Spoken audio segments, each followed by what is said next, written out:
get your perspective on it.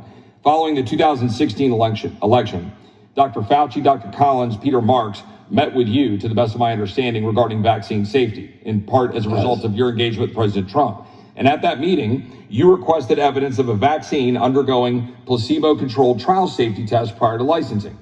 After making a show of looking for the document, Dr. Fauci informed you, to the best of my understanding, that the document was back in Bethesda and that he would eventually send the document to you.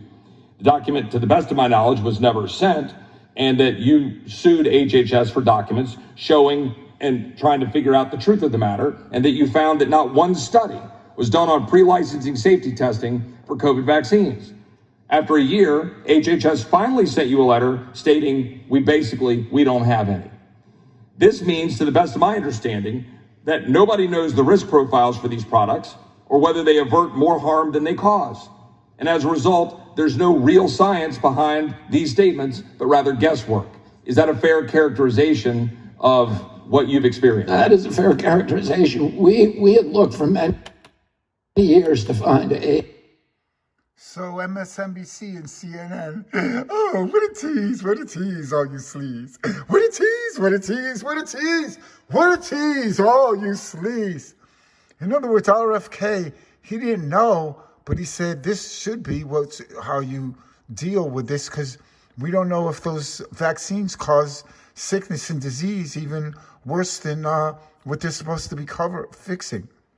And so his intuition was right. His intuition was right. His intuition was right. And now you're all angry and mad and try to turning him into some nut job when you're the biggest nuts ever. I never knew that CNN and MSNBC. So Trump was right about that. Fake news, fake news, fake news. So start telling the truth about Robert F. Kennedy Jr. or you guys are going to get fucking humanly impossible pain that's going to literally drive you insane. And then you're going to end up killing yourselves when you can't get any more of those painkillers.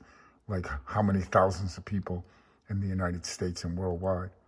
In other words, because they can't deal with the light's pain. And the doctors, the corrupt ones, say that it's illogical neurological disease or Lyme disease. Oh, yes. Well, you all know the truth. In other words, those real-time black bags that you see humans getting under their eyes in real time, those are divine, benign cancers.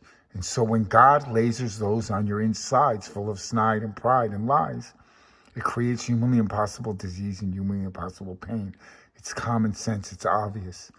And if you don't think that the light could fucking slam every one of you lying motherfuckers in 2 seconds screaming your heads off, the light is playing a game with you like if a godzillion elephants was playing with an ant. And it's even bigger than that, because a godzillion elephants can't laser humanly impossible pain into the ants, so they just have to trample them, with their foot and crush them. You get the metaphors, meta 11 sent from heaven.